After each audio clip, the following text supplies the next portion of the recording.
Hey, friendo, Steve here.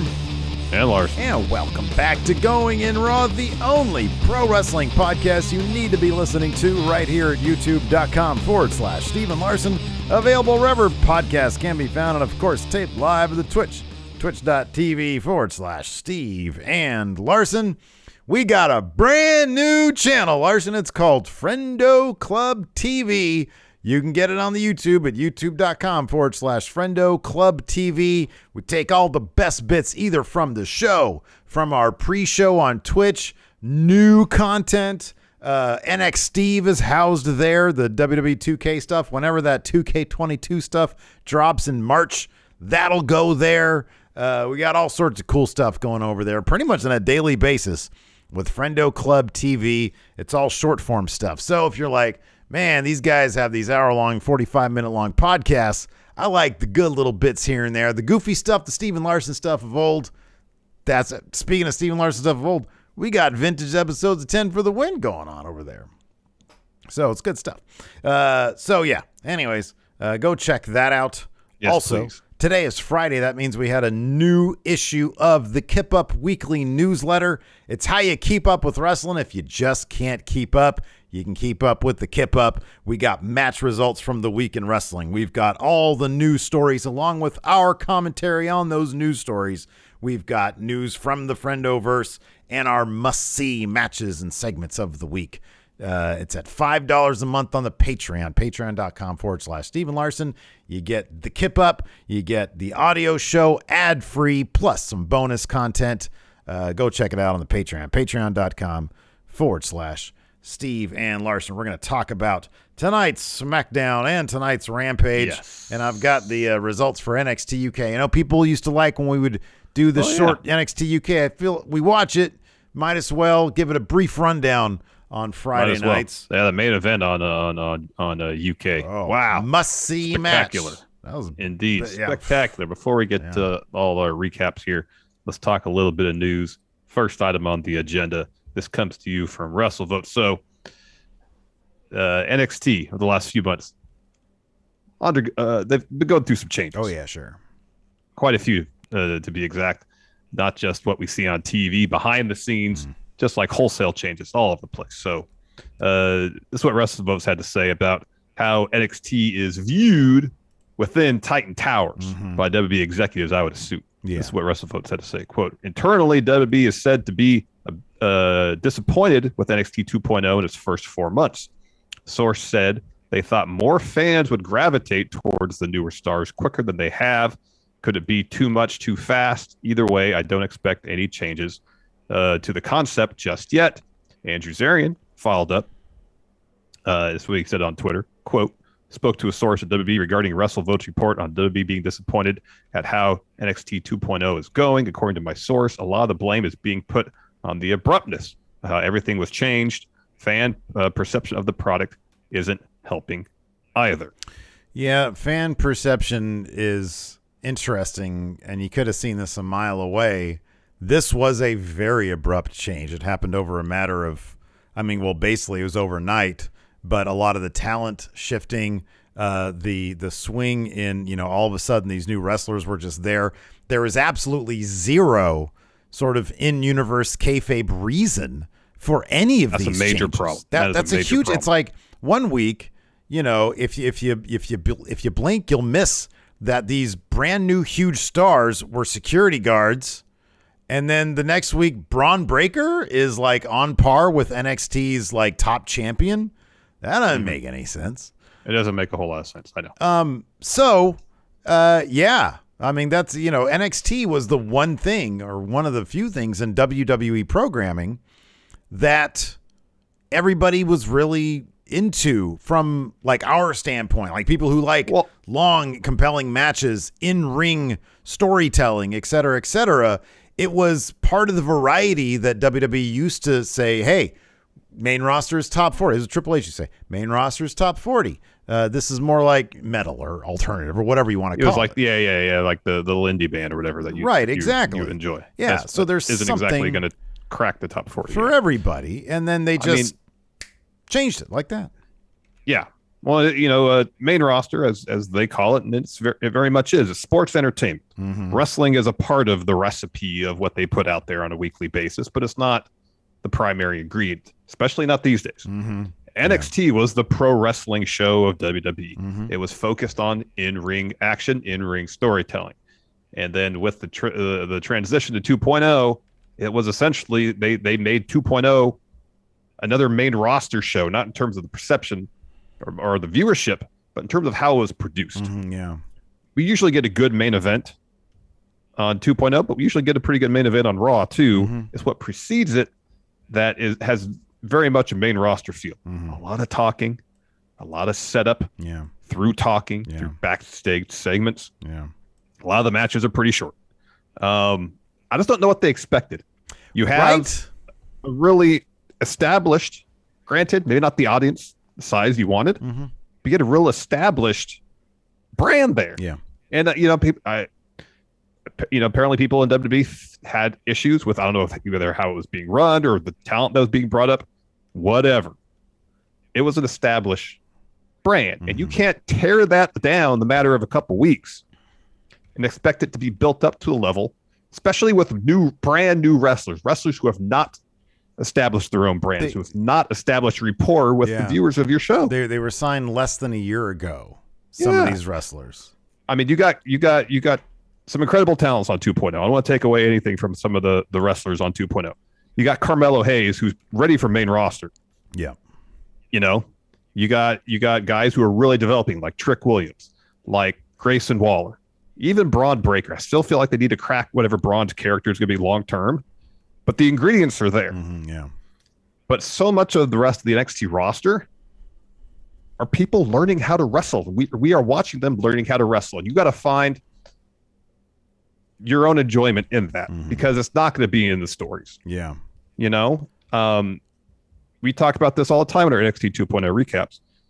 Just for me personally, it's watching the wrestlers grow. I can appreciate that. And that's what I have to get out of the show. Because the stories just aren't there. Because they're not there, and it's I don't know, the whole thing just and look, neither you or I nor I are backstage. We don't know what precipitated this, but there's a lot of evidence to suggest that this was a knee-jerk reaction by Vince McMahon, Nick Khan, whoever's at the top, and a complete repudiation, I guess, of the Triple H era. That's really what it feels like. It just feels like they lost against AEW. By the way, in total viewership, not by that much on a week-to-week basis. And it's not like NXT. I always said this about the Wednesday Night War. It was silly because NXT was AEW. They can do everything they can to promote that. NXT never had that benefit. It was always a secondary show. There was a brief period of time when they were launching on USA and going up against AEW. There was a brief period of time when they gave it some marketing muscle, and then they just dialed it back and left it just to do whatever it was going to do. To wither on the vine, pretty much. And it was one of those things where it's like, maybe Vince was just like, hey, you either beat AEW or I'm going to be disappointed and just kill this thing. I don't know what the family dynamics are, but goddamn, it went south quick. It did. And part of me still wonders too, is Vince sees the declining ratings of his own show. He sees this NXT brand, which is supposed to be developing superstars of the future for WWE, losing the ratings to AEW, and just think, this isn't giving me what I want, what I need. I kind of feel like that's still why they hit the reset button in NXT. It has less to do with NXT losing the ratings to AEW, at least in a vacuum. It has more to do with the fact that Vince looking at the ratings, looking at all his numbers and stuff, and thinking to himself, what they're giving me isn't what I think I need to grow this company further. Yeah. And so he went back to what he thought always worked. Well, I think there's probably, I hate to say this because I love NXT 1.0 so much. There's probably a debate there to be had about if that maybe they should have mixed it up a little bit more. Maybe it shouldn't have been like PWG 2.0. Maybe you should have added, Triple H tried to add Cross there sort of as a last minute. But then they had guys like Keith Lee. Like Keith Lee is like a no-brainer. And it was insane some of the stuff they would do. They had Keith Lee be their first double champ. He was the NXT champ and the North American champ. You can build NXT with that guy for like a year and then send him up. But like within, I think, a couple months of him, maybe even less than that, he got called up. Winning those, he got called up. They did nothing with him, and then it was dead. And then he had to replace that guy with Cross, and then they bungled, and then he got released. They bungled that, and he got released. And then, but I always go back to that weird call up years ago when it was Alistair, Ricochet, Gargano, and Ciampa. And you see Gargano and Ciampa next to Sheamus and Cesaro in that one scene that they did backstage. And it's like they're so small compared to these guys. And to you and I, that might not matter, but I understand to Vince why it would. And I think the way you work around that, though, isn't to say, okay, I don't want anybody on my roster that's shorter than like 6 feet tall. You play to your roster strengths. You let them wrestle. Let them put on fantastic matches. You say, okay, it's up to you guys to develop your characters. Give me some personas, some larger than life characters. Doesn't have to be ridiculous gimmicks. Just give me some characters that people can say, okay, I know who that guy is. I know who that woman is. I understand their character. I can get into their story, and then go out there and put amazing matches on. I don't. That was one thing about NXT. Is I just kind of felt like a lot of the characters are kind of the same. Yeah, they were. That's totally true. I think that what you're saying is probably true in that Vince was getting these people coming up, and he's like, man, really? Like he was going to make he saw Adam Cole as a manager, if that's to be believed, and there was probably just too few people, and he probably got fed up with it. But the thing that you don't do is just completely clean the slate, unless he just realized, hey, Cole isn't re-signing. Like these people. It's done. Time to move on because, contracts are expiring. This AEW is probably going to make a play for these guys who are completely fit for AEW. Now it's just a good time to just put it out of its misery and start clean. And then they started clean with 2.0. So yeah. I don't know, man. I you're right in that. I don't know what they're going to expect. It was such a sudden dramatic shift. You and I both, when this was sort of announced that they were going to do this, you and I were both, I remember thinking distinctly, we're going to get the aesthetic change immediately. They're going to phase in over months the wrestlers. And that was not true. They brought those dudes. Von Wagner was in the main event day one. Braun Breaker clearly was dubbed the next champion, the guy as of day one. They just completely changed the makeup, the DNA, and then it was obvious that the 1.0 crew, they were lame ducks at that point. Yep. That and was then shocking. Kind of the last few 1.0 talents. There's a handful of them now at this point. People being called up, contracts expiring. I would expect most of them to be called up by the Rumble, if not shortly thereafter. And then just by mid-February, it's going to be all 2.0 talents for the most part. Yeah. I mean, it is. It's I think that if they had done this in a way that, man, if I'm sitting there, if I'm watching NXT 1.0 and I'm into it and stuff, there's a way as a fan, you can transition that fan. If you're an executive or USA or NXT or whatever, you can transition that fan into this new thing. They didn't even try. They did not even try. They took that fan and they were like, hey, this is happening now. And it's like, whoa, what about all these people that I like? They're crap and the security guard is really good. What? That doesn't make any sense. Doesn't make any sense. If I'm not clued into the behind the scenes stuff, then I'm wondering what the fuck is happening right now. Mm-hmm. Like what? Why? Like this is a story you're telling me. Tell me the story of why this is happening, and they didn't do that. It's the weirdest thing. Whether or not that transition would have even mattered in the end, though, I don't know, because you still end up with the same exact thing, what we have today. And I'm sorry, it's not compelling television. Like you said, you get a couple of maybe a good match once a week. You maybe get a good match once a week. There are elements that are good. There are elements that are good, but and by there and are large, performers that are standing out right now. By and large, absolutely, the same thing applies today as it did the first couple weeks of NXT 2.0. They're not doing anything that you can't get better anywhere else. They don't do main roster better than main roster. They don't do AEW style better than AEW. What do they bring to the table that is I'm supposed to be into that I can't get anywhere else better? It seems like they're resting their hat on the characters they're putting up, on the screen. That seems to be what they're focusing on is developing these characters. Yeah. And it's hit or miss. It's hit or miss. The characters are everywhere. Like, do they think that this is the only place you can get a Steiner? No, but well, part of the issue too is so many of these characters are gimmicks, and so many of these gimmicks feel like they would have been out of place 20 years ago or 30 years ago. True, Yeah, that's true. And some of the approach feels dated. It does. Yeah. Yeah. And that's kind of the issue.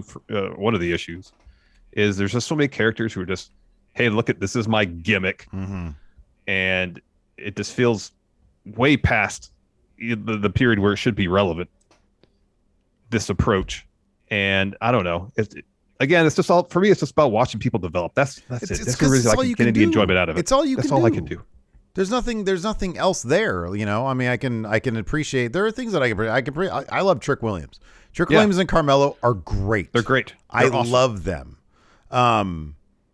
Beyond that, I mean, there's some other things here and there, but by and large, man, like you can go to any other, I don't know. It's they're not doing anything better than anyone else. They really aren't. And that's what NXT, if nothing else, NXT 1.0, they had the best in-ring product, the best in-ring wrestling in North America, or at least on par with AEW. But by and large, on a show-to-show, week-to-week basis, you have more banger matches in NXT than you do in AEW.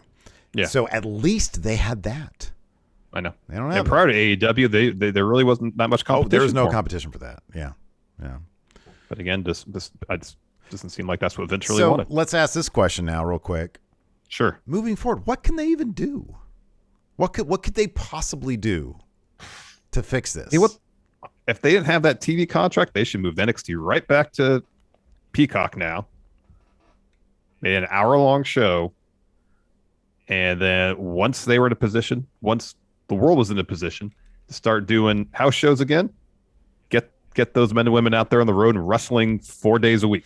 Okay, but in front of people. Let me ask you this though. I mean, so like literally take NXT back to its foundation, back to what it was initially. The house show thing is a great idea. They should be doing that. They should be doing house shows when they can. I mean, they're in Florida. They theoretically can do them whenever they want. But in terms of taking it back to the network, why would you do that? Because in the words of Road, this is what Road Dogg, this is his response to Russell Oates' tweet. And I don't disagree with it. He says, I disagree with the take that people are disappointed with it. Higher ups in WWE are disappointed in it. He says, think about it from a business standpoint. He said, getting paid for content, developing new characters while getting experience in the ring. They're getting paid on cable TV. Why would you take it back to the network? You wouldn't try to do some sort of presentation change, or like what would be the point of taking it to the network? Let me backtrack on that aspect of it. Maybe not take it to the network. I think there were advantages, especially for developing talent, to doing it taped rather than live. Oh, good point. That's a really good point. Yeah. I think that's more what I was getting at rather than saying take it back to the network. Yeah. Because if you do it in a taped environment, you flub something. Yeah. You can do it again. Not as much pressure. Not as much pressure. And maybe because there's not as much pressure and you have that in your back pocket, the idea, okay, if I don't get this perfect, I could do it again. Yeah. Maybe the people push themselves. I'm not saying they're not pushing themselves. Braun Breaker just started wrestling less than a year ago and he's champion. Yeah. And he put on a couple pretty damn good match against Tommaso Ciampa. Yeah, he did. Yeah. So I'm not trying to discredit anybody's progression of professional wrestling. But if you're out there wrestling 3-4 days a week in front of crowds and you got some confidence and you're feeling good, you might be saying, okay, from a storytelling perspective, I'm not suggesting do anything dangerous. Let's try this. let's try this. You get more confidence. You're willing to maybe to try more things rather than just the stuff that Bruce Pritchard's telling you to do. Let me ask you something. If you're Bruce Pritchard and you're being asked by Conrad, you're doing an episode on 2.0. Woo. What happened? Why isn't this working? Where did you go wrong? Well, you know what he'll say. Give it to me. If the internet doesn't like it, we're doing something right. Bruce, you're barely making over 500,000 people. You're barely, He'd probably say, well, look, it's not that large of a difference between what it was doing before. Yeah, which is true. There's that. Yeah, it's true. I'm sure the overhead of NXT now with all these developmental contracts is way lower. Much lower. Now that they got Gargano's contract off the books, Cole, Kyle O'Reilly, I can go on and on. Yeah, it's a cheaper show to produce. It is, yeah. Therefore, more profit. I mean, if it is profitable, but more so, closer to profitability. And he was like, we're developing the talent that we actually. I don't know if he'd actually say this. Maybe he'd find a diplomatic way of saying it. We're actually developing the talent that we think we want and need going forward. I think that's probably exactly what he'd say. And there's a case to be made for that, I mean, whether you can't have everything. Look, man, you can't start painting tomorrow and expect to be Picasso in 4 months, It's like, or maybe you can, I don't know. But like you can't expect everybody to be doing those tests, those drawing tests that you'd see the commercial for and send it. The end that they say you're good, then 4 months later, then you're Picasso. You're a master of cubism. Yeah, mil per canvas. Yeah, exactly. Yeah, I think you're right, but it's like, man, if the idea is, hey, get this show to appeal to the demo that you want, well, what you're doing ain't working because half the segments are so cringy. Like, dude, half the segments, and I'm old too, and I think this shit's corny. Yeah, me too. Like if my 18-year-old stepkid walks through, she's like, "This is weird." It's because they might have these larger than life characters, or at least in comparison to what the characters in NXT were. It's the same corny tropes they've been using in WWE for 40 years. It's the same exact stuff. Yeah. There's nothing really new or fresh. Well, that's the thing about it, man. It's like they're not looking at any other, they're not ripping off good ideas. It's like, I'm sorry, I hate saying this, but like, you're WWE, just rip off some other good ideas out there. So many other promotions, like look at MLW's production. It's fantastic. Like all the graphics and stuff. Impact has cool graphics. Like, I know Impact does corny shit too, but it's like, man, I don't know. If it was me, I'd say, you know what? Gory self-mutilation, TV 14, and really, curse a lot. Just stop being so damn corny. That's honestly, that's sort of the thing. It's just stop being so corny. So much of their stuff, like this whole Tony D'Angelo, it was funny the first couple weeks, and God bless the guy. He works his ass off to be this character. He does. And I'm not talking shit about him, but the whole thing is like, what? Really? This guy's still around? He just beat Pete Dunne? I know. I don't know, man. He sent Pete Dunne out of NXT. Yeah, he did. So I don't know. It's there's no vision. Like when you have your top guys like in his early 60s or whatever Pritchard is, or even Vince, if you want to consider him the top guy. Whoever's the top guy, they're probably super old. Yeah, I know that's the thing is it doesn't feel like WWE's had a vision of what they wanted to be from a creative standpoint for a very long time, and that's what you see is stuff booked week to week with seemingly zero direction. It's just, okay, what can we do to motivate next week, and that's what we'll do. Mm-hmm. And every once in a while, that's something that they might have a plan for a couple months down the line, or they might have a goal they want to get to with no real path to get there. Yeah, this is so it right here.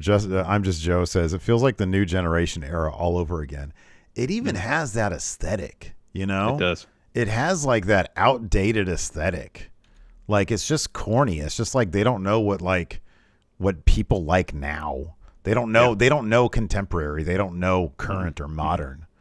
Nope. That's the problem with it. And you look, there's so many great promotions out there that really like indie promotions that really do understand like what cool shit looks like. You're in TV. It's what you see. You know. I know. Maybe part of the problem is apparently Vince doesn't really watch anything other than his own product. Yeah. Speaking of Vince. Oh goodness. Speaking of Vince McMahon, let's talk about Mustafa Ali. Vince McMahon, of course, is his boss. Earlier this week, Mustafa Ali took to Twitter to request his release from WWE, and according to Fightful Select, that request has been denied. This is not shocking because it's petty, but it's like, why don't they just release the guy? Because they've already released a bunch of people within the last year. Why wouldn't they? he says, I don't want to be here anymore. Yeah. So if he doesn't be there anymore, you're not doing anything with him. Let him go. Just let him go, dude. Pursue what he wants to pursue. Yeah, be new, man. As you said, petty. They're just being petty. WWE's being petty. Seems like it, right? Like, what actual reason would there be? It's so weird. I don't know. Yeah. It's a bummer, though, because we're both huge Mustafa Ali fans. We want to see him do great things, do great work. Mm-hmm. He seems pretty confident he won't be able to do that in WWE. Yeah. He did. He tweeted out a picture today of from Dark Knight. Yeah, with like a burning giant mountain of money and the Jokers in the foreground. Mm-hmm. So maybe he's just going to burn down Titan Towers or wherever they operate out of these days. I think they're still in Titan Towers. They're doing work on the new place, I think. Oh, that's where we saw that Bigfoot-esque picture of Triple H. Walking around. They were doing the tour of the place. Yeah. Oh, man. All right, let's take a quick break here to get a word in from our sponsor, Factor. You know, Larson, I'm a busy man. I got going in raw stuff to do. I got videos for Wrestle Juice. I stream almost every day. Plus, I got to watch at least 11 hours of wrestling every single week. That doesn't leave me a lot of time for grocery shopping or cooking. But now, I'm not worried about meal planning or prep thanks to Factor. Yeah, Factor makes it easy to eat clean 24/7 with fresh, never frozen, pre-prepared meals that are ready to eat in 2 minutes. And they're delivered directly to your door. So that means no grocery shopping, no meal prep, no cleanup, and no washing dishes. I can't stand to wash dishes. Can't stand it. You know, man, Factor's got a team of registered dietitians and expert chefs who work together to create delicious meals with nutritious ingredients. Plus, Factor's got variety. With more than 27 meal options each week, you'll never get bored. Factor offers vegan and veggie meals, cold-pressed juices, smoothies, energy bites, extra protein and plant-based bars, and a lot more to keep you fueled and focused all day long. You get everything you ever wanted when you're dealing with the Factor. So head to go.factor75.com/plans and use code RAW to get $120 off over your first 5 weeks of meals. That's code RAW at go.factor75.com/plans for $120 off. Anyways, let's get on to our Smackdown review. It was a weird show because there was 3 rematches during the show. We had I don't really understand. I don't really understand why 2 of them happened. Los Lotharios versus that was a rematch, wasn't it? God. Well, for them, because there was that. There was Aaliyah versus Natalya. Yeah. There was Charlotte and Naomi, and there was Ricochet and Sheamus. Wasn't Madcap versus Kofi a rematch? Oh, yeah, sorry. There's 5. Are you serious? What the hell's going on here? It's basically all rematches. Oh, my God, you're right. And again, I'm not going to beat this into the ground, but it's a simple formula for me. You keep the talking to the minimum, what's going on in the ring, the show focused on in-ring action. I'll sit there and watch it, and I'll have not a ton of complaints. It wasn't a great show by any stretch of the imagination, but it didn't bore me. Yeah, no, I was entertained. Yeah, I didn't get angry watching it. I didn't get a headache watching it. Yeah, it didn't feel slow. You know what I like that they had Madcap. I don't care that it was a rematch. Kofi needed to get that win back, anyways. He did. Madcap versus Kofi instead of a Happy Corbin segment. That made me happy. I was happy. Steve there. They let him talk for about 45 seconds, and they had match. Yeah, I know. Yeah, that I'm happy about. Even the opening segment, the opening talking bit, it didn't feel overly long. I think it was 9 minutes, maybe 10 minutes. Yeah, for sure. Yeah. The main event was really good. It was. So we've got that sort of stipulation thing where Seth came out at the beginning, said, hey, dude, Usos help you out way too much. I can't trust they're not going to do this. So how about I find somebody and we'll fight the Usos. And if I win, Usos are barred from ringside at the Rumble. Roman was like, hey, they were going to be barred. I was going to be one-on-one. He's like, well, I don't trust you. He's like, and then Jay was like, challenge accepted. And Roman's like, whoa, wait a second. He was like, how about this? If you win, they're gone from ringside. But if you lose, I get to take vacation till WrestleMania. No match of the Rumble. So, of course, Seth said yes. And by the way, I got Kevin Owens here with me. And so, of course, Kevin Owens and Seth Rollins are incapable of putting on a bad match, especially when you got the Usos there with you in tag action. So that was the main event, which it was a really fun match. It was. And so the Usos, of course, Seth and Kevin Owens won thanks to Roman Reigns punching Seth Rollins. Yeah. And like we talked about a bit before the show, and I thought the same thing, where it wasn't so much about preventing Seth from winning, more like delivering a statement to Seth, which would be, you get what you want, but you get on my terms, essentially. At the same time, when you're in the ring and all you have to do is lay a finger on your cousin and you get your vacation. Yeah. Yeah, but you know, I don't think Roman's not scared of Seth. I think he's not in character. It seemed like he was really looking forward to that vacation. He had a big smile on his face when he talked about vacation. Who doesn't love a good vacation? Part of me was hoping they would actually cancel the match. Oh wow. And then Pierce would say, we can't have our Universal Champion not at the Royal Rumble. And then Roman says, fine, I'll be in the Rumble. And then he wins it, and that's how you motivate him versus Braun. Oh, man, that's nice. I thought you were going to say they should have done Roman Reigns versus Adam Pearce again at the Royal Rumble. Remember that match is supposed to happen? Yeah. So we're getting Seth versus Roman. Usos are not allowed to be ringside, so that's cool. Well, that's so long as there's a referee that's conscious in the ringside area. Yeah, once that's there's a totally ref bump, true. Yeah. Usos coming out, fair game. Is that what you're going to put in your DraftKings? What is that thing they've got?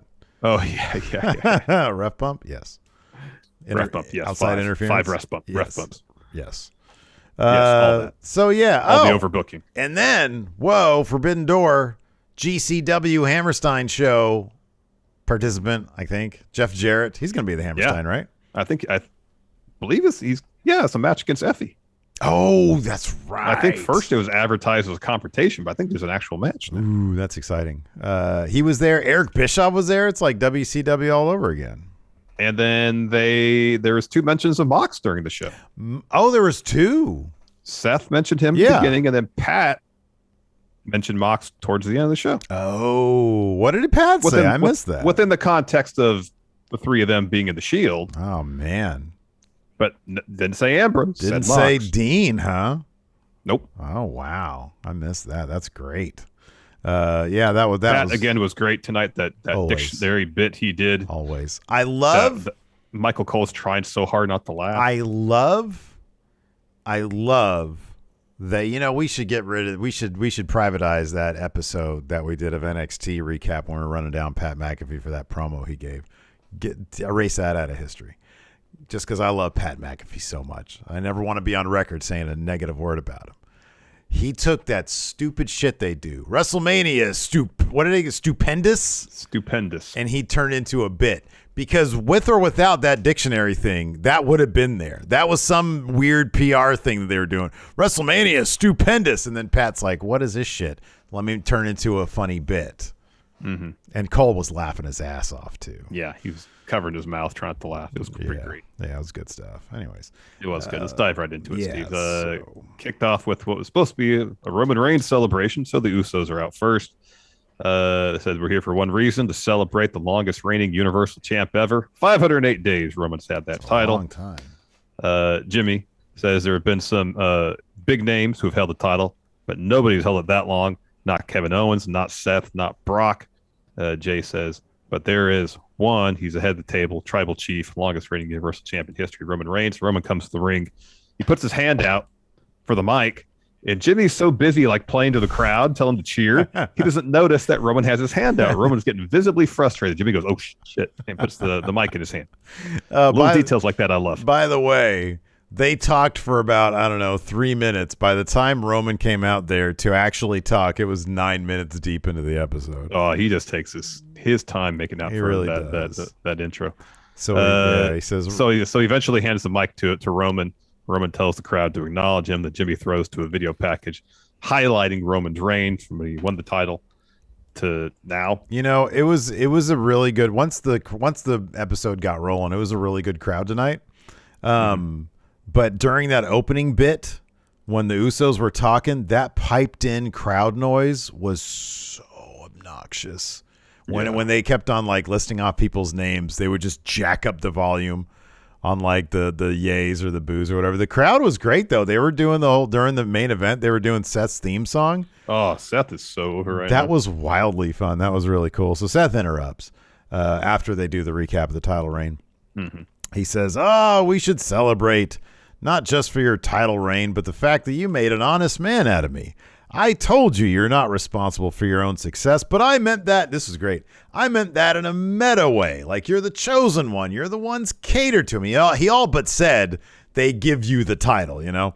He says, "But you took it literally, so literally that you sent your cousins to Raw to do your dirty work for you. We should be celebrating the longest reigning SmackDown tag champs in history, though, the Usos, who in truth are the cornerstones of your bloodline. They're the ones who make everything you do possible. They hold you up, just like me and Mox and the Shield used to hold each other up." He started chanting the Usos, Usos. He's like, "I know why you do that. It's a lot of fun." Roman laughs it off, calls him little brother, asks if Cena wrote his promo, said it's going to be, says, "Don't worry about them. It's going to be one-on-one at the Rumble." And Seth says, "Your word doesn't mean much anymore." He says, and then he challenges the Usos to a match with a partner of his choosing, suggests the Usos are barred from ringside from the match of the Rumble if they win. And Roman's sitting there mulling over. He's thinking about it. All of a sudden, Jay, of course, and I love that it's always Jay. Yeah. You know, it always speaks out of turn. He accepts it, and then Roman's like, "What the hell?" And he says, "No one's crazy enough to team with you in the first place." Kevin Owens comes out and says, I like him a lot." And Roman says, no, cut the stupid music. He says, "It's not final until the tribal chief says so." He says, "You're a betting man now, huh?" He says, "Let's raise the stakes then. When you lose tonight, that means you lose your match at the Rumble. And I'm going on vacation till Mania." And then Seth says, "You're on." Yep. Our first match of the evening, Madcap Moss versus Kofi Kingston, our first rematch for the night. Corbin and Moss have a little talking bit before they talk about being on the roll lately. And then Madcap makes a joke about Kofi not having any friends because King Woods is out. Yeah. So Kofi makes his entrance with Big E. Yeah. And so a lot of the times on the show, when Owens came out, when Big E came out, they said, well, we're going to build the Rumble. Of course, the Rumble match is cross-brand. So brand split, throw it out the window for now. Yeah. Virtually. So a rematch, but a rematch I didn't mind so much because Kofi, yes, needed that win back over Madcap Moss, and he got it. He escaped to Razor's Edge, what looked to be Razor's Edge, hits Trouble in Paradise for the win. And then afterwards, Corbin's about to get in the ring, and then Big E runs in. He takes his robe off. He's ready to fight. So Corbin backs off, and Moss is still there selling the Trouble in Paradise. And Big E goes, "Oh, this is your guy? Okay." Bang. Hits him with a big ending. Yep. And there's a Rumble mini story for you right there. Yep. After that, we had, man, can you imagine what kind of heat Baron Corbin would have if he eliminates Big E from Rumble? Ooh. All the heat. That's legit. Man, I'd be mad because I'm still potentially picking Big E to win the Rumble. Ooh, there you go. After that, we had Natalya versus Aaliyah. We got a shot of Summer Rae, WWE legend. That's how they referred to her in the crowd. Of course, her and Natalya have a story going back to Total Divas. That is true. Yeah, they do. Yeah, and they've been replaying that on Twitter. Not get along on Total Divas. Yeah. Natalya ends up getting herself DQ'd because she didn't realize that she had only 5 seconds. She went past that. And then after she lost via DQ, she attacked Aaliyah. And then Zia Lee comes out. And she has her full entrance. Oh, that lightning is amazing. Pretty awesome. The song is great. It's all great stuff. And then she attacks Natalia. Natalia dips out and gets out of there. So they'll probably have a match at some point next week, or they'll just have a Rumble encounter. I don't know. Yeah, probably a Rumble thing. Then we had Los Lotharios taking on the number one contenders to the SmackDown tag titles, Viking Raiders. There's a great bit where Hansen was going for that seated senton thing he does off the rope, and I like that Garza reversed that to a powerbomb. That was cool. Got him at 2. Ray Rowe tags himself in, and then Viking Raiders hit that power slam, powerbomb combo, or Rowe does, on Garza and Creo, and then they follow up with Viking Experience to get the win. After that, we had Naomi versus Charlotte. We promised this is getting somewhere. This Naomi versus Charlotte with Sonya stuff. Sonya comes down, tells Lil Nate to hand over his ref shirt. She puts on the ref shirt. Ends up screwing Naomi again. At one point, Sonya's on the outside. She gets sent to the outside of the ring. Naomi has Charlotte in a pin, and it's just taking forever. Sonya doesn't even pay attention. She's making sure that her shirt's all good and everything. Naomi gets up. Pat McAfee's just yelling at Sonya the whole time. Charlotte ends up using that distraction to put Naomi in the figure 4. Sonya gets in, immediately rings the bell, and Pat McAfee makes a Bret Hart reference there too. He said, I forget what he said, but it was so funny. So yeah, that thread picks up a little bit later, but first we had a Seth and Kevin Owens interview. I had to clean up hot sauce off my floor because I spilled some, so I didn't get to transcribe this. But I got it. So he has to help me out here. So Seth was going to answer some question about this Usos business, and Owens says, "Oh, let me answer. He says, if it wasn't for the Usos, I would be the longest reigning Universal Champion right now. And the thought of them screwing over Seth tears me up." Seth says, you are becoming an honest man. That therapy is really helping you. And Seth says Roman would have a shot at the Rumble to beat him if the Usos were there. But without them, there's the old phrase, death, taxes, and Seth freaking Rollins beats Roman every time. Yeah, at least in kayfabe, that's his new legal name. Yep, correct. Then we had another edition of In Zayn with Sami Zayn. So he's in the ring. There's a table with a bunch of weapons. There's a cattle prod. I think there's handcuffs, a few other things in there. So Zayn says Johnny Knoxville got famous prior to Jackass thanks to a video of him testing out all these self-defense weapons. So that's what I'm going to do today. I'm going to prove that anything Johnny Knoxville can do, I can do better. So he said, I'm going to start out with this cattle prod. He says, I'm going to use this. I think he said like level 5 could knock over a rhinoceros or something like that.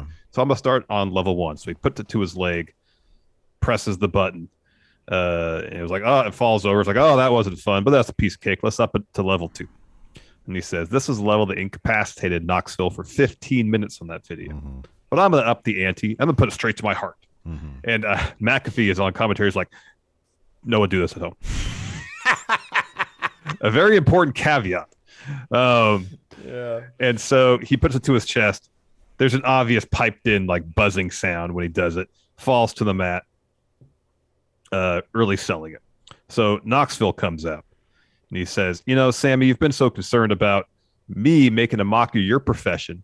You're in here making a mockery of mine. I've been around all those weapons. Something seems off. So he snatches the cattle prod from Sammy, looks at it, and is like, this looks legit, but somebody forgot to turn it on. And Sammy's like, oh, no, it was on. It was fine. And Knoxville says, well, I just fixed it for you. And then he hits him with the prod. But then they were a little delayed getting the sound effect in. Piped in through the arena. So Sammy collapses, and Knoxville says, here, let me help you up, and helps him up and props him against the rope and then dumps him over the top rope to the floor. I love when he actually got him with the prod. You're right. The sound effects were so bad. They were so bad. There's no logical reason why those sound effects would be piped in through the PA system. It was corny stuff, man. It's corny stuff. But Knoxville is forever. That guy's, I love him so much. It's great how that the Minutemen song Corona would make for such a killer wrestling theme song. It's great, It's and great. Knoxville that dude looks like he should have been a pro wrestler. I think he could have had a career. He really seems like somebody from a performance aspect. You put him in any situation, he feels comfortable. Oh yeah, he's just comfortable. Yeah, no, he's great. I love you mentioned Pat with the disclaimer. I love that it took like, I don't know, a couple episodes of Jackass for them to put the disclaimer on the show back in the day, because that show blew up so quick and kids everywhere are just fucking themselves up. I remember that. I know. Oh, man. Yeah, I love also when Knoxville hit Sammy with it, like legitimately. Pat immediately said, "Did Sami Zayn poop his pants?" Yeah. Oh, I love Pat McAfee. Oh, it was great. It was great. We go backstage, and Adam Pearce is talking to Eric Bischoff. I'm back. Save your voice, Steve. I would ask you to do the Austin Bischoff, but I want can't. you to jack up your voice. Yeah, the Rona. I got the Rona voice right now. I don't want you to jack up your voice. I can't Rampage. Even try. I'd kill it. So they're talking about leadership. Sonya Deville walks in, and Adam Pearce introduces her to Eric Bischoff. And Pearce says, "What you did out there during that match, you overstepped your bounds. This beef you got with Naomi, it has to stop. So this is what I'm going to do. I'm going to suggest upper management that you and Naomi have a match next week, 1-on-1. And Sonya seems, for the most part, like fine with it. She doesn't protest. She just kind of says, all right. And she leaves. And Bischoff just goes, now, that says to Pearce, that's leadership. Does Bischoff have like a new book out or something where he's like motivationally speaking or something? I don't know. Like a book about leadership or something like that? Yeah, maybe. I don't know. That? I don't know. I like Bischoff. I want to keep him there.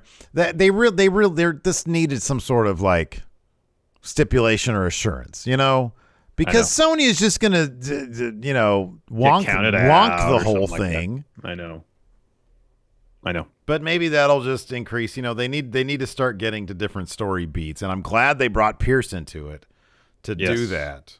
Why he didn't kind of do something about it earlier on, who knows? So then we got Sheamus versus Ricochet. Ridge Holland is back. Yeah. His nose looks good. Doesn't look all busted up anymore. Yeah, swollen or anything. Got it all straightened and everything. It looks great.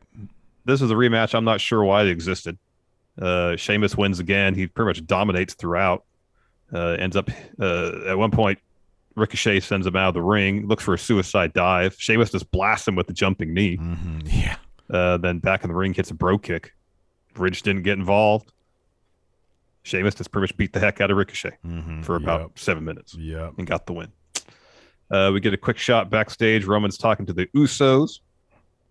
Go to commercial, come back, and then Rick Boogs and Nakamura are walking backstage. Boogs stops because he sees JEFF, JARR, Jeff Jarrett backstage. Game Changer Wrestling Zone, Jeff Jarrett. Yeah.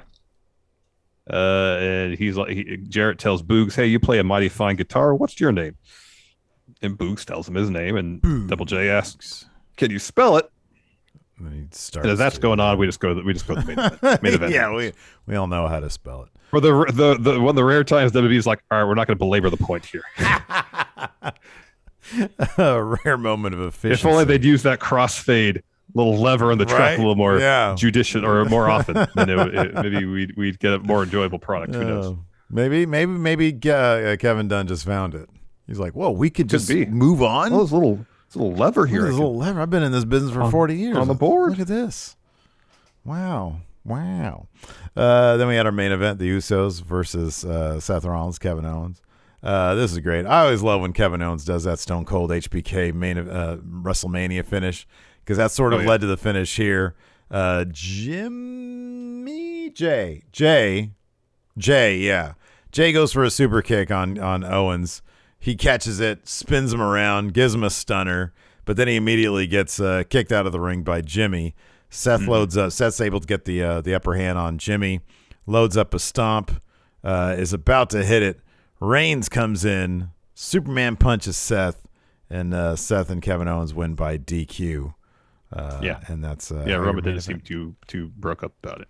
No, like you said, he's it's his yard, it's his place. He runs the place. Whatever his everything's got to be on his terms. Everything is on his terms. You got to win on my terms. Exactly. Yeah. Now, instead of Kevin Dunn using the crossfade lever judiciously, which I was going to try to say earlier, but I was incorrect. Oh, just all the time, just between cuts. Bang bang. Yeah. Like imagine all the crash zooms and everything he does. Yeah. Instead of hard cuts, fade, just crossfade. The entire thing is just like a David Lynch fever dream. It would just be like a psychedelic trip, man. Yeah. It's like real impressionistic wrestling. Where was this crossfade the entire impressionist? It's like one continuous visual element.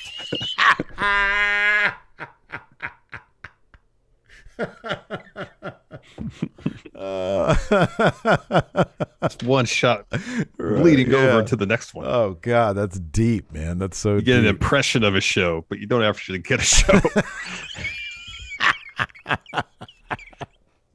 Oh, I love it. I love it. What a way to cover up some of the creative shortcomings of Raw per se is, hey, let's just throw a bunch of visual tricks.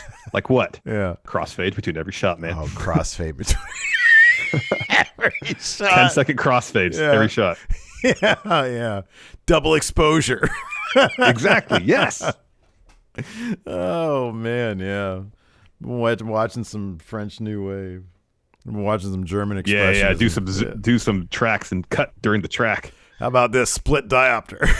There you go. Some Brian De Palma tricks. Every shot. Foreground and background, perfectly in focus. Oh man. Yep. Let's talk about Rampage. God damn. Sure. What is this match of the year shit that Nick Jackson and Trent was putting on tonight? Holy crap. That was really good. All the matches were good, I thought. I thought the opening bout with Mox and Ethan Page was solid. I thought, Nick versus Trent was a lot of fun. It was really good. I mean, Hook just beat the hell out of Serpentico for like 90 seconds. Yeah, it was a Hook match. But yeah, even Anna Jay and Jade Cargill, god damn. That was a hell of a match right there. I even like that what's his face, John Silver almost made Jade Cargill laugh when they were doing the pose off out there. The pose off, that was so he great. Doesn't care. He's just got a big giant smile on his face all the time.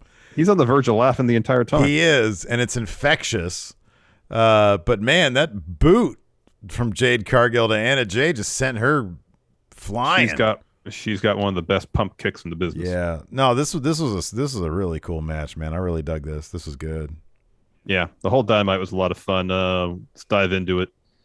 First match, Jon Moxley versus Ethan Page. Ethan Page, I don't know if they were commentary was trying to kind of talking about a little bit, kind of the ring rust idea. Mox hasn't been in the ring for 3 months, whereas Page has been wrestling consistently the whole time. And it kind of played out that way because Ethan Page dominated a good portion of this particular bout. Just towards the end, Page hits a power slam off the top that gets him a 2. And when he's kicking out of that, Mox rolls up Page, and as Page kicks out, he just starts unloading elbows, 12-6 elbows, and then kind of gets, I guess, to be side mount, starts hitting him with a bunch of knees, and just seamlessly bang, bulldog choke, and it legit looked like Ethan Page was like getting choked out. Oh no, I know. Yeah, he had that deep. He had that sunk in, and his cell looked like he was gasping for air. The cell was great, and then when he just sort of snapped off, and he just collapsed, because like you've seen video of like that happen to people, and that's kind of how it happens. He sold it like he was getting choked out. Yeah, that was awesome. What was even cooler was after the match. So Page passes out, Mox hits him with a paradigm shift after the bell, and then he walks back. But one Bryan Danielson was waiting for him on his way backstage, gave him a little applause, sort of stared at him a little bit. These two guys are going to beat the shit out of each other. Do you think that's going to be like a Dynamite match? That's got to be at Revolution, right? You would think so. That seems to be the match. That's a big match. Mox looked great. Awesome shape. Oh, yeah, man. He looked terrific. Fantastic. Man, shape. somebody, I don't know what is. I mean, you can look at this anywhere, but somebody did a side-by-side of right before he left and now. It is shocking. He looks like a different person. He looks about 10 years younger now. He does. Yeah. Yeah, he totally does. Yeah, it was pretty shocking. It really was. Next, we had a Jurassic Express interview. Pretty much the first thing Jungle Boy does is call Billy Gunn a salty old bitch. He says attacking Christian was crossing the line. He says, your kids are just like you, sour and entitled. He says, right now, the title shot should be the least of your worries because when Christian comes back, we're going to stomp your heads into the ground. Yeah, this is, I'd be careful about Billy Gunn, though. That guy's huge. By the way, he is humongous. Shout out to our good friendo, Prime Joy of Bearding. I know this is the only segment because they're Christian aligned. I'm going to make reference to this. He got this awesome. You guys know how I feel about Christian. Hey, he's a Hall of Famer. No, that's your thoughts about him. My thoughts are like literally 180. He got me this AEW mug. Outwork everyone. And I can't wait. This is my new dipping cup. I might dip some chips and nacho cheese. Now I'm going to have some wonderful coffee in this mug. Thank you very much, Prime Joy of Bearding. That's a swell gift. It's an awesome gift. Look, you know the thing I love about it so much, because I actually appreciate Christian's slogan. It's important to work hard. You should always want to work hard on everybody, right? Well, it's more important to work smart. Work smarter, not harder. Okay, so you're not okay. Outwork everyone. I'm good with that. I'm personally good with that. But then look at how small. Like you could barely even you see that little line right there. That's Christian Cage's name. I didn't even know it was there. Exactly. Like that is not the name of a Hall of Famer right there. You put that in the dishwasher a couple times, you won't even see it at all. It's going to be gone. And then it's going to just be a really nice slogan. Outwork everyone. Smarter work everyone. Is that what you're saying? Yeah. Smart work everyone? That doesn't really make sense though. I just see that slogan people say sometimes, work smarter, not harder, or something like that. I don't know. This doesn't even make sense because there's a period after everything. Yeah, each of those is a sentence. Doesn't make any sense. Everyone. Where's the other clauses? There's no clauses. There are no other clauses. No clauses. One-word sentences. I don't think that's a thing. Anyway, I mean, I guess no or yes is. There are certain words that could be sentences, right? Yeah. Hello? You just did that. After that, we had Nick Jackson versus Trent. Holy shit. This was great. Hell of a match. You mentioned we were texting during this match. God, I would really love somehow for Nick Jackson to go on a solo run because you said, man, Nick could be a big star. As a bad guy wrestling like this, Nick Jackson could be a main eventer. Not as a good guy, as a bad guy. As a good guy, the guy's got the personality of a piece of paper. But as a bad guy, he's terrific. He's like Mr. not Captain Charisma, but Mr. Charisma. Yeah. Super charisma. It seems like he's the type of guy that when he's a heel, he can just feel like, all right, let's do what I want. Yeah, right. But when he's a face, he's just like the quietest. Yes, he has to do stuff to make sure people still like him. Yeah, right. You know, when you're a heel, you don't have to worry about that. Yeah. So hell of a match. Yeah. Early on, Nick, of course, focusing his attack on Trent's surgically repaired neck. And then during picture-in-picture, he does like a leap over the top rope. And his foot, his Jordan 11, gets caught on the top rope, and he almost eats shit. Mm-hmm, but he's fine. Yeah. It could have been bad. But anyways, Trent was beating the heck out of him. Saito suplexes, half and half suplexes. Down the stretch, Trent hits him with the half and half suplex. Nick responds with a super kick. Trent hits a clothesline. Pile driver gets a 2 count. Trent's looking for a pile driver on the ramp.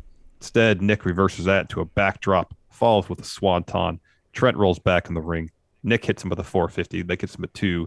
Nick hits a super kick. He's looking for another. Trent hits that. Hits him with Storm Zero. Dude Buster to get the win. So, like, almost certainly. When's that Roppongi Nights. Eating chips. The match. When was that match? That's supposed to be tonight, but Rocky Romero. Oh, that's right. Medical protocol. Yeah, of course. So hopefully that match will still happen. I'm sure it will, and that probably justifies. That's probably why they gave Trent the win tonight. Yeah. Because Roppongi Vice versus Young Bucks is a very underrated rivalry. They put on great matches.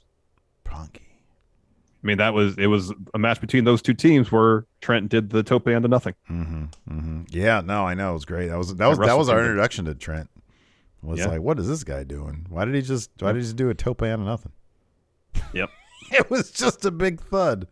Yeah. Dunk. Yeah. As we say here on the show, that looked like it sucked. That looked like it sucked.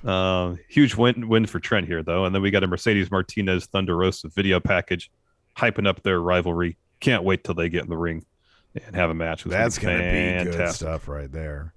Next up, we had Hook versus Serpentico.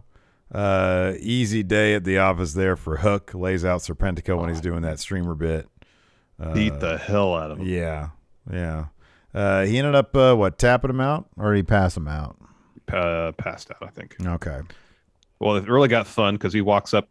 After the match is over, he starts walking towards the ramp. QT Marshall comes out and is like, "What are you doing? You're attacking the guy before the match starts. You're not releasing the hold. You're a delinquent." And while your dad up there in commentary just laughs, you're a delinquent. Oof. And Hook tries to walk past him, and QT's like, "No, you don't do that. You don't walk past me." And then Hook grabs him, overhead throws him, and then does the step over on him. Didn't QT have the microphone when he did that too? He's like, oh no. Yeah, that was good stuff. And Taz was laughing the whole time. It was awesome. Yeah, that's pretty great. Yeah, that popped me. It was pretty great. After that, we had the split screen interview that precedes every main event match on Rampage. Mm-hmm. Jade mentions that she's undefeated, the first TBS champ. Anna should be elated she has a spot in the main event at all. Anna says, I'm going to warn you one more time. I've got a dark side. She says, that match, that street fight or whatever it was, changed me. She says, I choke people out now. Tonight, TBS stands for that bitch Slayer. And then Mark Henry very calmly says, ladies, time for talking's done. It's time for the main event. The whole crowd says it with him now. Oh, I know. It's awesome. It's a great bit. It's great. It's great. Man, and we have our main event, Anna Jay. Versus Jade Cargill. Oh, great. We're doing the thing. We're doing the thing, aren't we? No, we're at the stop, and we both got there at the same time, so I'm just going to go. But then I'm like... And then we both do that, say like the wave, say okay, but then we start going. And then we laugh at each other. And we laugh, but it's like an irritated laugh. I just want to get to where I'm fucking going. Exactly. Oh man. So yeah, I know this is what I really liked about this match. Like Anna Jay is not like exactly a seasoned veteran, and that's one thing that I said about Jade is like you want to put her in there with people who have been around for a while to really maximize, get the most out of her. But you got two people here that neither of which are veterans. They still put on a really good match. They put on a really compelling match. I thought the key to it was pace. They kept the pace up. Yeah, right. Yeah. They kept the pace up. Yeah. And they had some fun spots. They had that bit where John Silver and Jade have a pose off on the floor. Great. Yeah. Yeah. And then that serves as a distraction because Silver ducks and then Anna hits Jade with a clothesline. Later on, Anna gets a sleeper on the apron. And then Jade breaks it up by draping Anna's throat over the top rope. And then hits a bunch of kicks. Just kick. Hits a flatliner. Mark Sterling gets on the apron. So Anna goes over there to confront him. Silver grabs Sterling by his tie yeah. and then gives him a brain buster on the floor. And that was a steep angle. That was unnecessarily violent. That was great. It was pretty great. So Anna backslides Jade.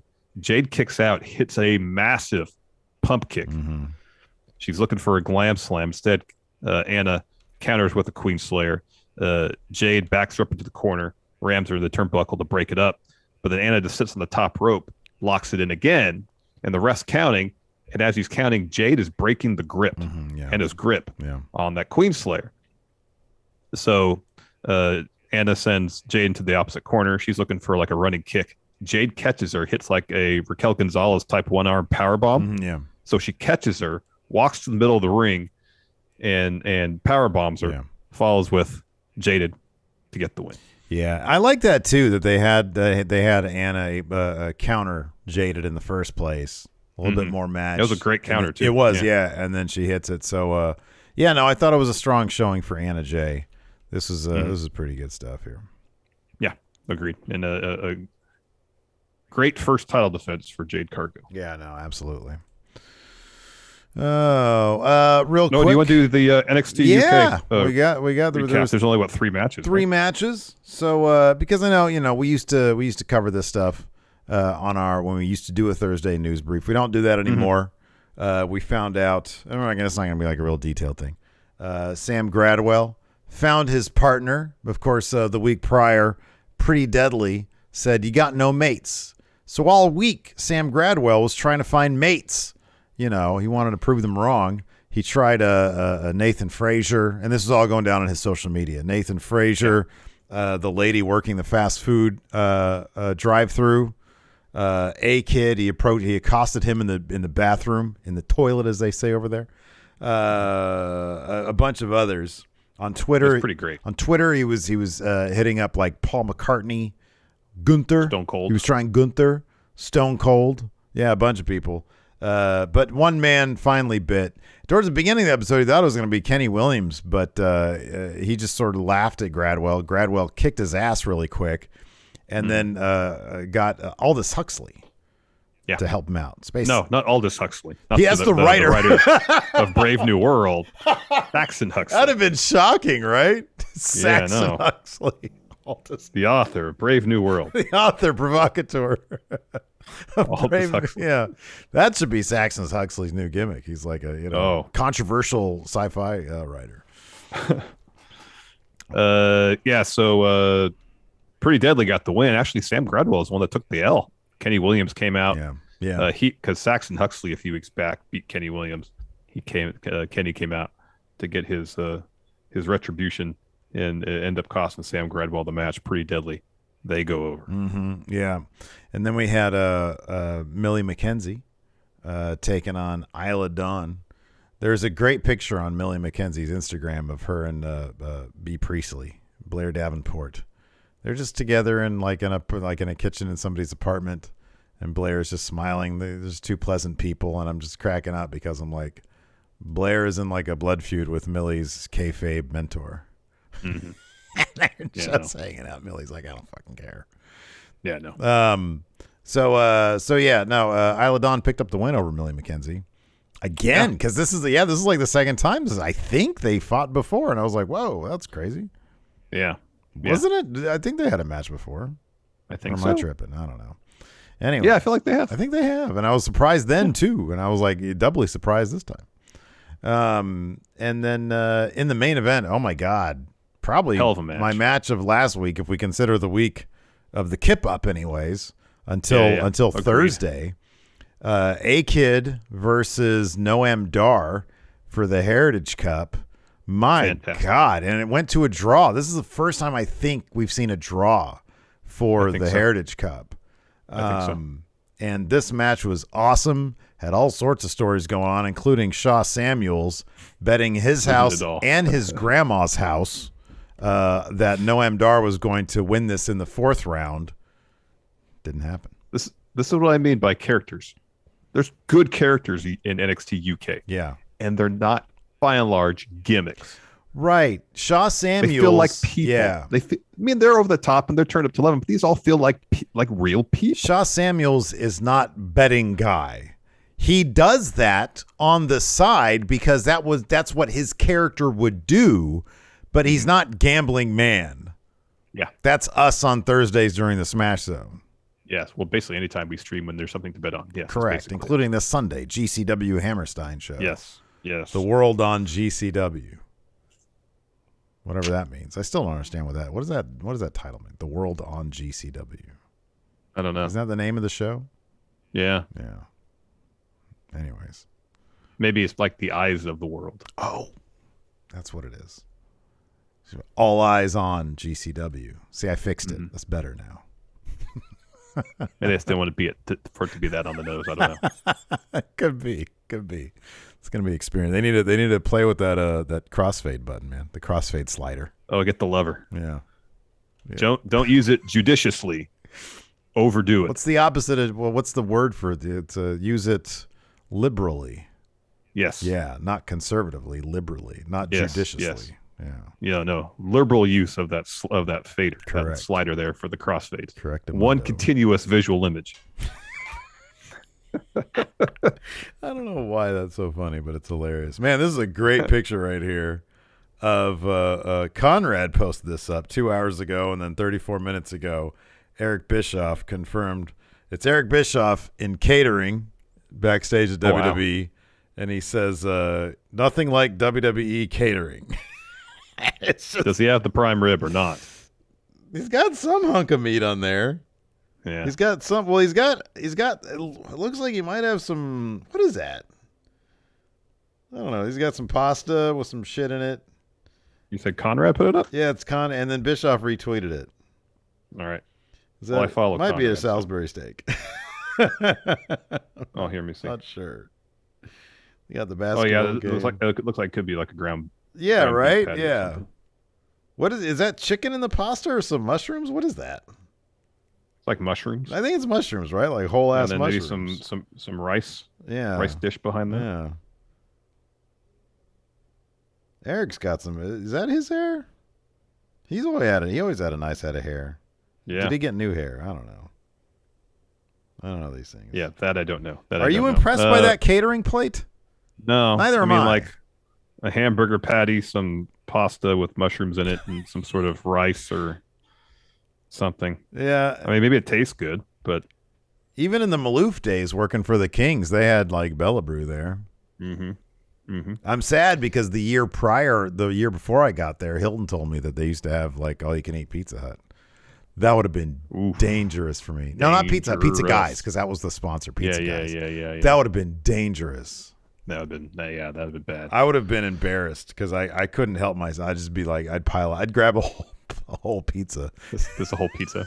Take it up to your desk. Yeah. Capping stuff from the game. Pizza the whole 2 hours. Will Terminator here. Let's answer some questions. Yeah, let's do that. Will Terminator asks, what do y'all think of Slayer? Steve really likes their shirt. Yeah, their logo. Yeah, no, I've heard some Slayer. It's hard for me. I'm a pretty mellow person. It's hard for me to get into actual metal. You know, as much as I love the metal aesthetic.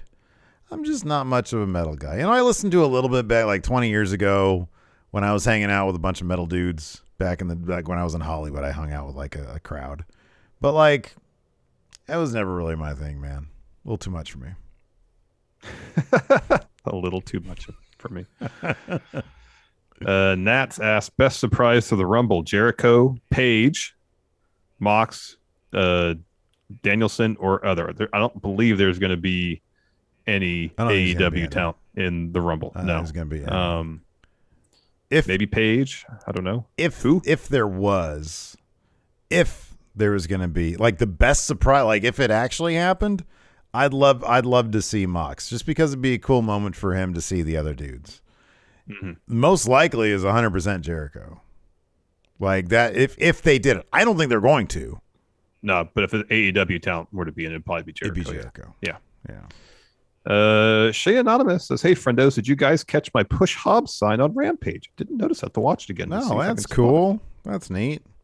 That's so cool. What is it? Will Terminator says, Steve, you're being a poser. I was very transparent about my views. I think that's the opposite of being a poser. Right. Like if he said, I love Slayer, and then me knowing full well that he's probably heard like 3 of their songs. Yeah. That would be something else. That's why I got on to you about you wanting to buy a Slayer shirt. Yeah. Stop gatekeeping my shirts, man. I don't have one, but if I wanted one, I think it'd be cool if if I could get one and not be judged by it. Didn't you ask Shayna Baszler about it? She was on my side about the whole thing. Yeah, I don't appreciate that either. Well, I didn't tell her that though. No, of course you would. You'd be tapping out. That's what you'd be doing. I don't have one. I didn't get one. Anyway, Shane Anonymous, thank you for the push Hobbs sign. It's a sentiment we can both get behind. Absolutely. I think he's terrific. Hobbs is fantastic. They should push him more. Or at all. Let's see here. Soak and Rose says, should the brand split end? No, because those if they got rid of the brand split, they just focus on the same 20 people and no one else will ever get on the show. You know, although they shouldn't, but they should use the brand split properly. Yeah. You know, like Raw needs to have its own Roman Reigns thing, you know? Yes. Like there should be a dominant guy there. Mm-hmm. And they don't have that. Yeah. Maggie gifted a sub to Nats. Thank you so much. Thank you, Maggie. Oh, wow. I am Elves. What do you think the hypothetical reaction would be to Cody at the Rumble? Shock. Joyous applause. Yeah. Yeah. Oh, yeah. People, yeah, they would blow up the internet.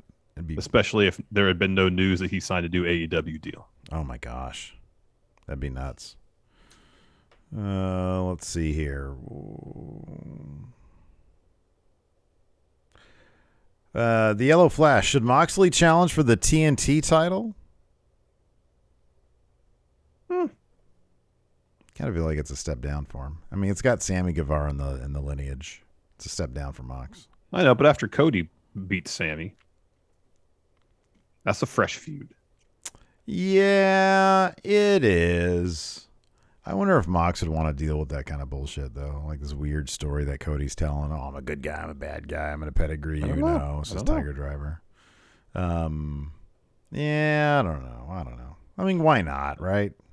Yeah. Why not?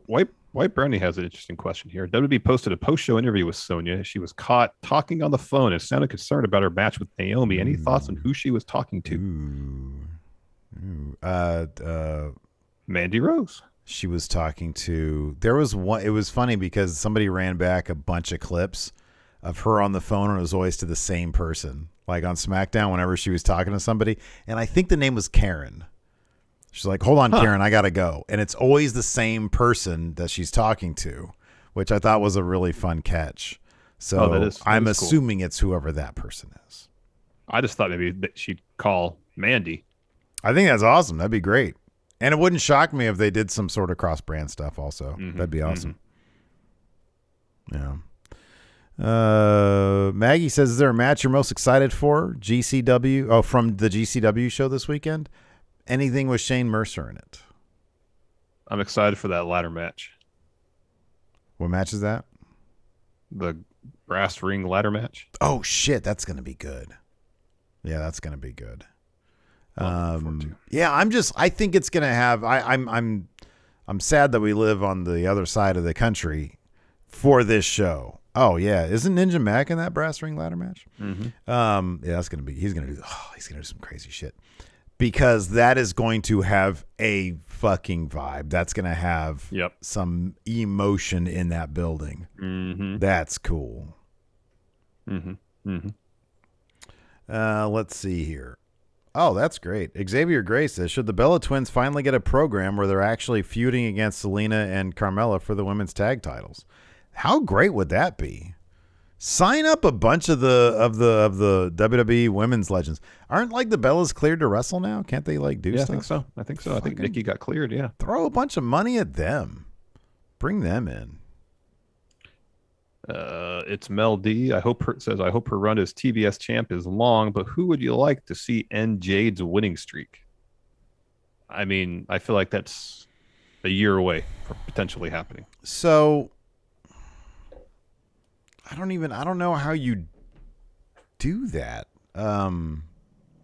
Okay, so to me, the only name that really stands out is Ruby Soho. Like, just given the people that are there. Michael Sodope mentions Athena, which is cool. But, like, I think Ruby being there, going through some sort of story where she has to, like, deal with, I don't know, facing pressure against, such an overwhelming opponent or something. Yeah. Yeah. I think it'd be Ruby. But, like you said, I don't even think they're considering it right now. No. Stefismo says Red Velvet. That would bring their stories full circle. That'd be cool if they can really build up Red Velvet's personality, because I don't really get much of a read on her right now. Then that'd be cool. By the end, Moses opposes. What a great question. By the end of 2022, by the end of this year, who will Hook have the biggest win over?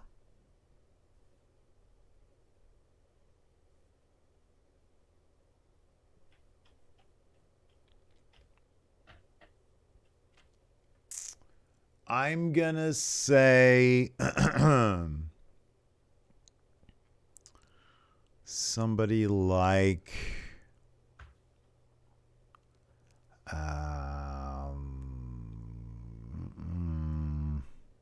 Sammy Guevara. That's not unreasonable. That's a good one. He says Roman. All right, we're done. Goldberg. Roman Reigns, obviously. Anyways, Twitch chat, stick around. We'll answer some more of your questions. Thanks, everybody, for tuning in. We appreciate it. Till next time, we'll talk to you later. Goodbye.